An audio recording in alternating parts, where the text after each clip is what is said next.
구약성경 557쪽 열왕기상 22장 34절부터 35절까지 말씀입니다. 자, 찾으시고 앞에 스크린도 펼쳐 있고요. 네, 자, 우리 함께 한 목소리로 봉독해 보겠습니다. 한 사람이 무심코 활을 남겨 이스라엘 왕의 갑옷 솔기를 마친지라 왕이 그 병고 모든 자에게 이르되 내가 부상하였으니 내 손을 돌려 내가 전쟁터에서 나가게 하라 하였으나 이날의 전쟁이 맹렬하였으므로 왕이 병거 가운데 붙들려 서서 아람 사람을 막다가 저녁에 이르러 죽었는데 상주의 피가 흘러 병거 바닥에 고였더라. 아멘. 할렐루야. 네. 오늘 이 본문에 있는 말씀은요, 아합 왕에 대한 이야기예요. 아합 왕은 북쪽 이스라엘의 왕이었고요. 북쪽 이스라엘의 왕들이 참 악한 왕들이었는데 그 가운데에서도 정평이 나 있는 악한 왕. 우상 숭배에 푹 빠져 있었고 하나님의 법과 하나님의 뜻을 밥 먹듯이 어기는 사람. 이게 아합이었어요. 근데 이 시대에 이 북이스라엘의 아합보다 훨씬 더 악한 사람이 한 명 더 있었습니다. 여자예요. 네, 이세벨. 그 이세벨이라는 여자는 사실은 레바논의 공주였습니다. 근데 그 레바논의 공주가 정략적인 결혼 관계로 북쪽 이스라엘의 아합과 함께 결혼을 하게 되는데, 이 북쪽 이스라엘로 넘어오면서 그냥 혼자 온 게 아니라 자기가 그 레바논에서 믿고 있던 온갖 그 종교들을 다 끌고 들어와요. 근데 그 가운데 가장 대표적인 종교가 두 가지가 있는데 바로 바알과 아세라를 숨기는 그런 내용이에요. 그 성경에 보면요, 바알이 나오면 항상 아세라가 따라 나와요. 근데 왜 그러냐면 바알과 아세라는 부부예요. 네, 신도 부부가 있어요.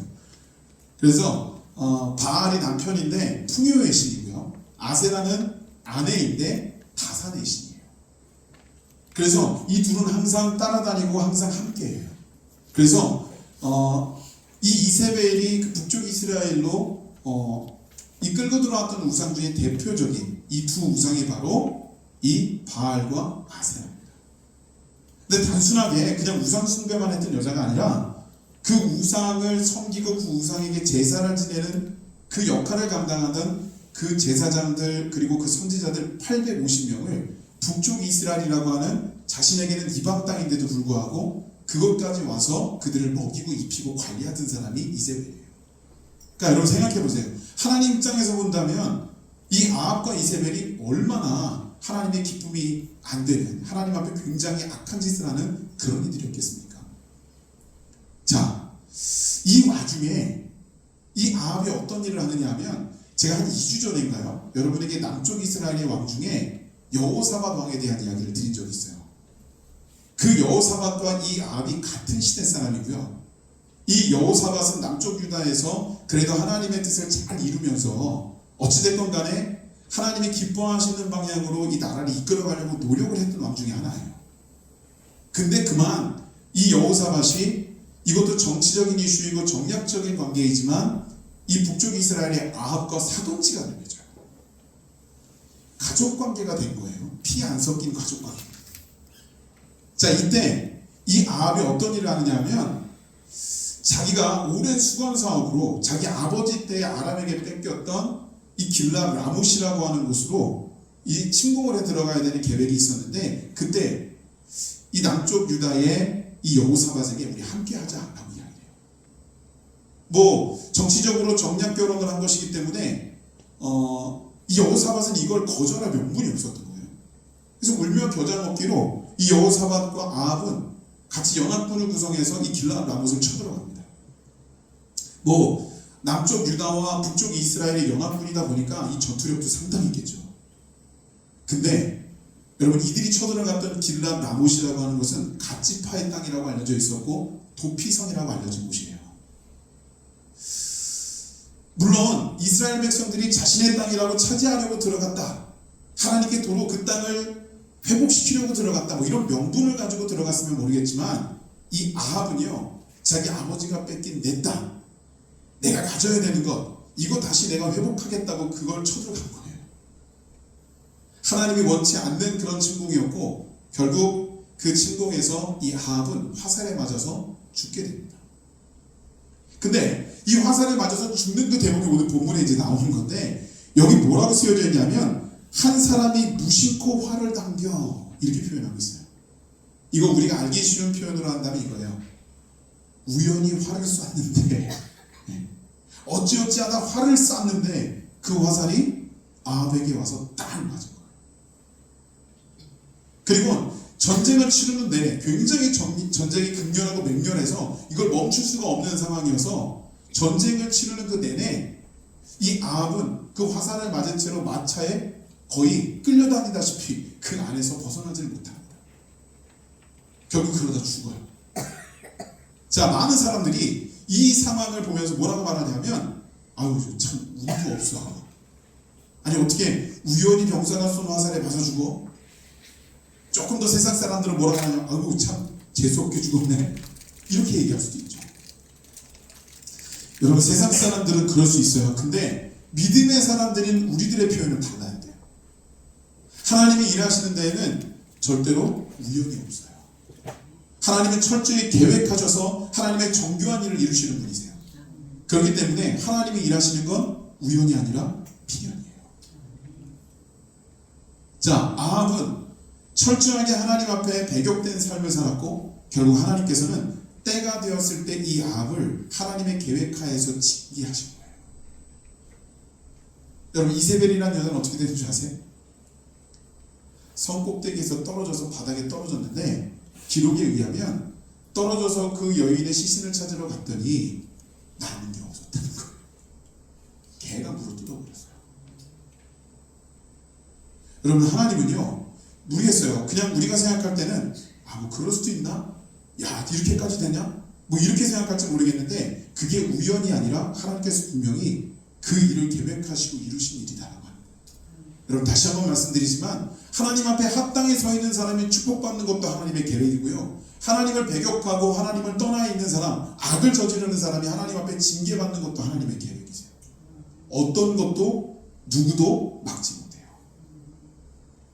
우리가 하나님 앞에 어떤 모습으로 서 있어야 되느냐, 축복자냐 혹은 하나님의 징계의 대상이냐, 여러분 이 부분을 우리 스스로가 신앙 안에서 분명하게 결정하고 우리의 삶을 살아내셔야 된다고 하는 거예요. 제가 좀 무서운 말씀으로 서두를 열었나요? 여러분, 저는요 오늘 이 아합의 이야기를 토대로 우리가 하나님 앞에 온전한 신앙생활을 해나가려면 과연 뭘 어떻게 해야 될 것인가, 우리가 뭘 신경 쓰고 하나님께서 우리에게 이루시고자 하는 일이 뭐고 또 우리는 그 앞에 어떤 모습으로 다가서야 되는지를 좀 이 시간에 함께 좀 나눠보려고 해요.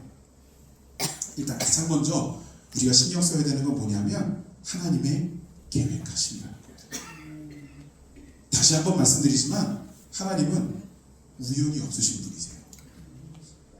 여러분, 과학자들이 뭐라 그러냐면요, 이 세상이 지금 이렇게 창조된 건 빅뱅 때문이에요. 가수 빅뱅 말고요, 네, 우주의 대폭발. 근데 그 폭발이 우연히 일어난 거예요.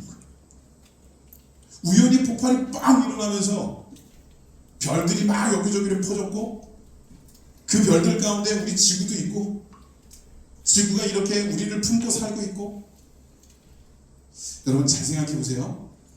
이게 우연이 될 수 있는 일일까요? 여러분, 지구는 자전하고 공정하잖아요. 그 축이 진짜 0.01%만 뒤틀어져도요 천재지변이라도 지구는 반동강이 나요. 근데 우리가 지금 아무렇지도 않게 이 속에서 평화롭게 살고 있잖아요. 이건 하나님께서 정교하게 이 땅을 지금 관리하고 계신다는 뜻인 거예요. 우주, 지구, 여러분 이건 둘째치고 지금 저와 여러분들 한번 스스로 돌아보면 어떨까요? 여러분, 우리가 지금 이 자리에 이렇게 있어요. 호흡하고 있어요.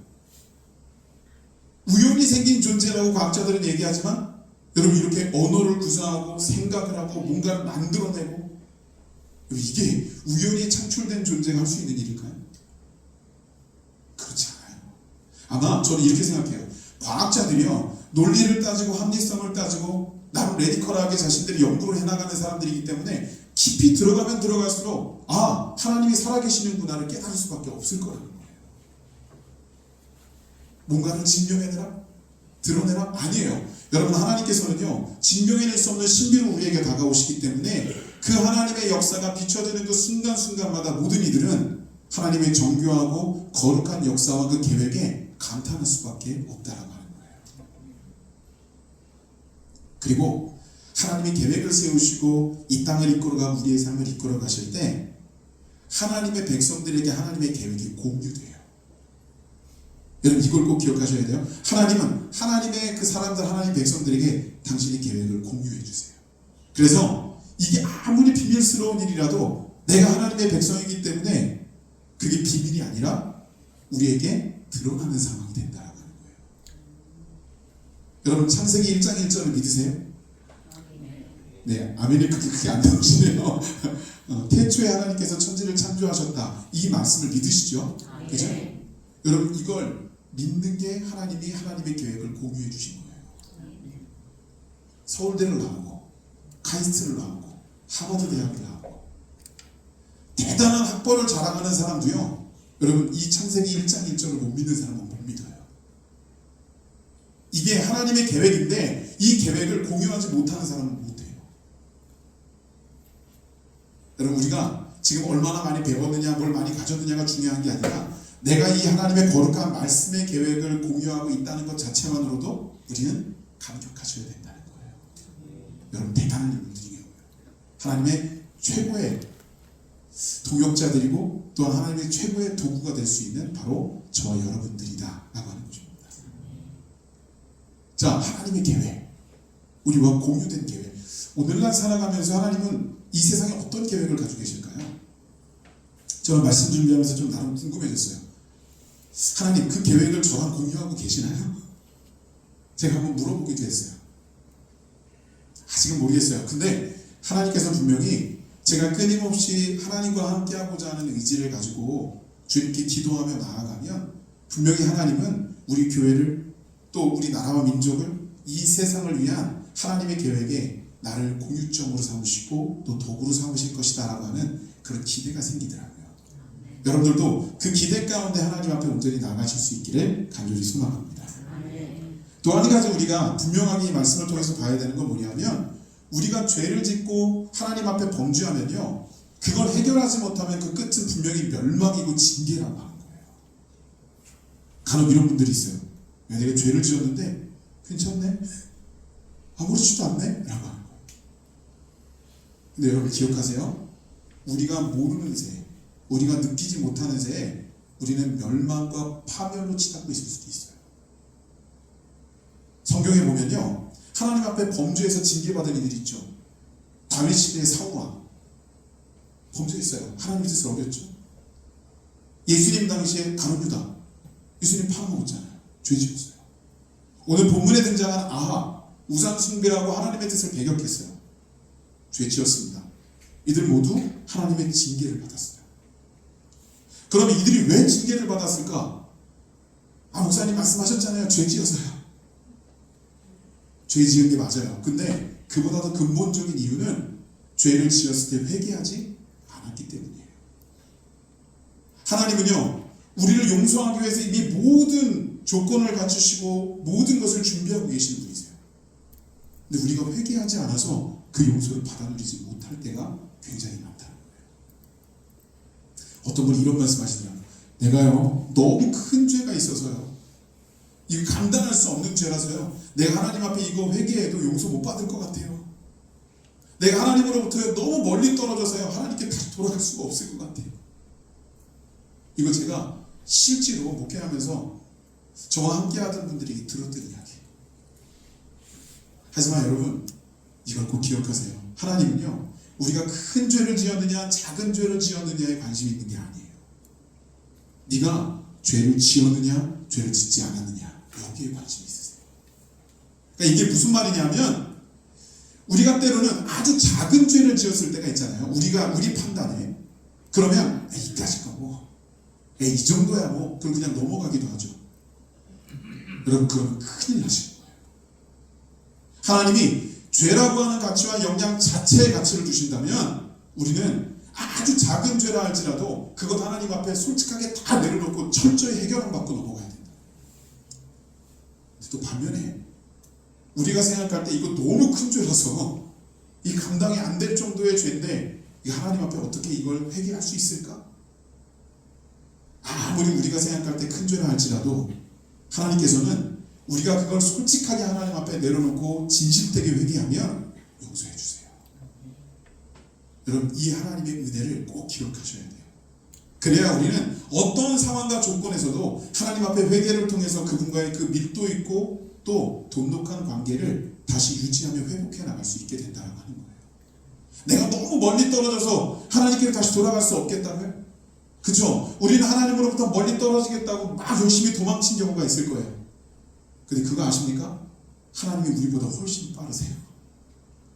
나는 전속력을 다해서 하나님으로부터 벗어나기 위해 도망쳤는데 하나님 그보다 더 빠른 속도로 내 옆에 따라붙고 계신 거예요. 그러다가 하나님, 제가 하나님께로 못 돌아가겠는데 너무 멀리 왔어요. 그때 옆에서 음성이 들릴 거예요. 야, 나 여기 있어. 내 네 옆에 있잖아. 한 번도 널 떠난 적이 없어. 그럼 그 하나님의 은혜를 믿으시길 바랍니다. 죄요? 제가 오전 11시 예배 때도 말씀드렸지만 그 굉장히 사단마귀가 강력하게 우리들에게 다가오는 그들의 무기일 거예요. 근데 그럼 그거 하나님 안에서 충분히 극복될 수 있어요. 회개하세요.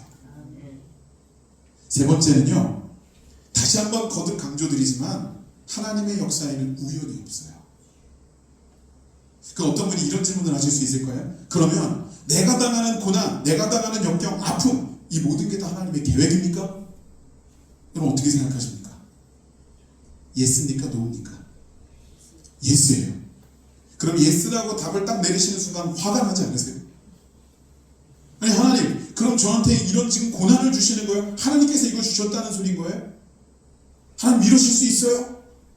대들 법도 하겠죠. 근데 여러분 제가 분명하게 말씀드릴게요. 만약에 우리가 당하는 고난과 어려움과 아픔이 하나님의 통제권 하에 있는 게 아니라면, 하나님과 상관없는 고난이 우리에게 온 거라면 우린 진짜 두려워해야 돼요. 어떻게 될지 모르거든요.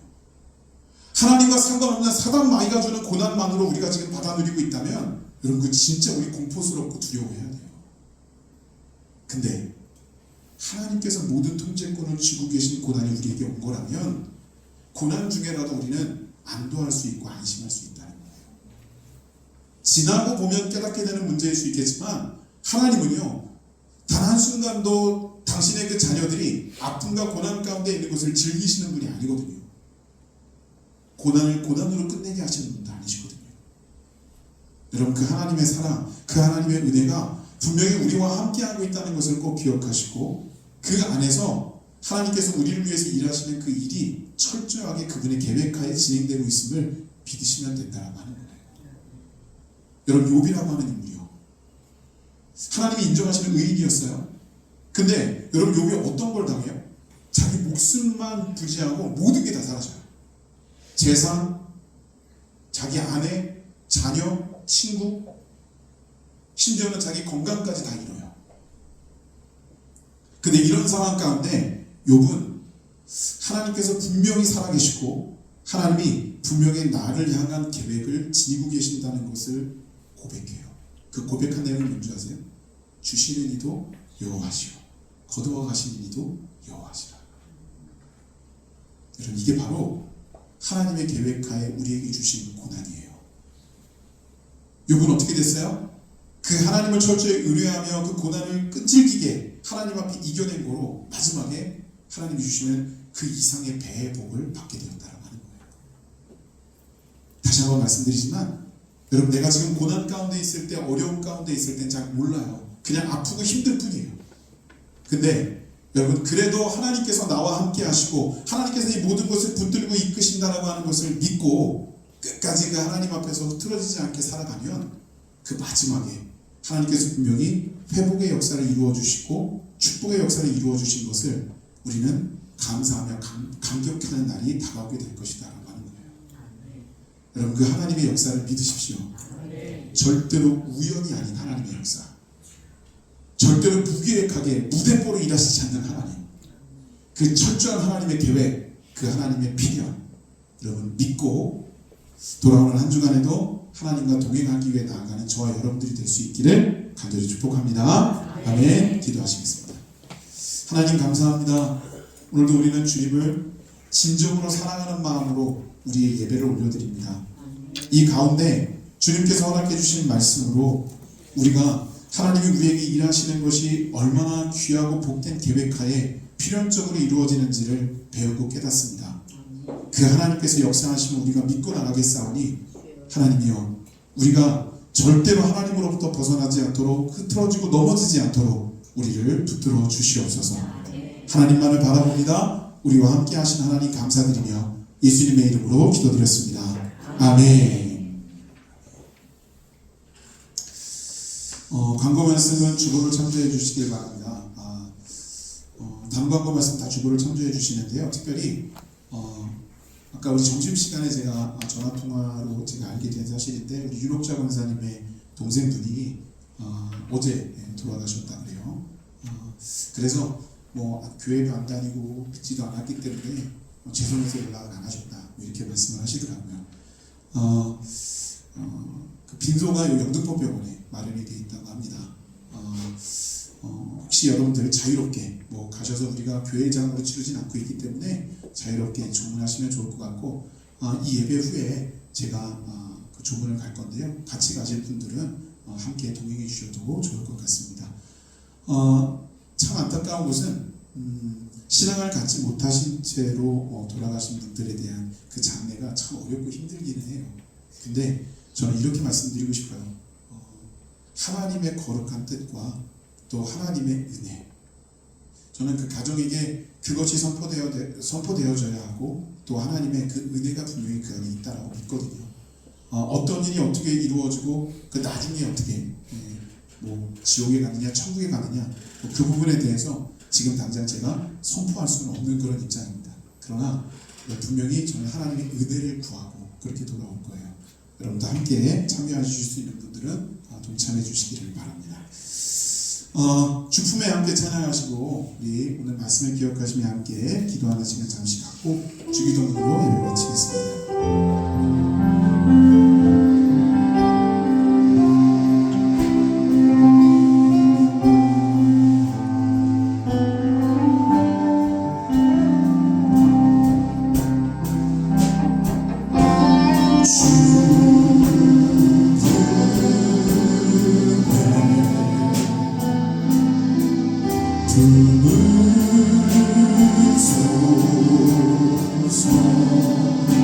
눈물을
하늘 주를 보리라.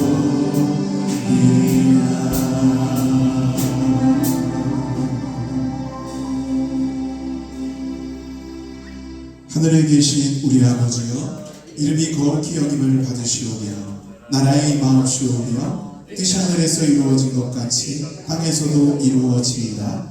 오늘날 우리에게 일용할 양식을 주옵시고 우리가 우리에게 죄 지은 자를 사하여 준 것 같이 우리의 죄를 사하여 주옵시고 우리를 시험에 들게 하지 마옵시고 다만 악에서 구하옵소서. 나라와 권세와 영광이 아버지께 영원히 있사옵나이다. 아멘.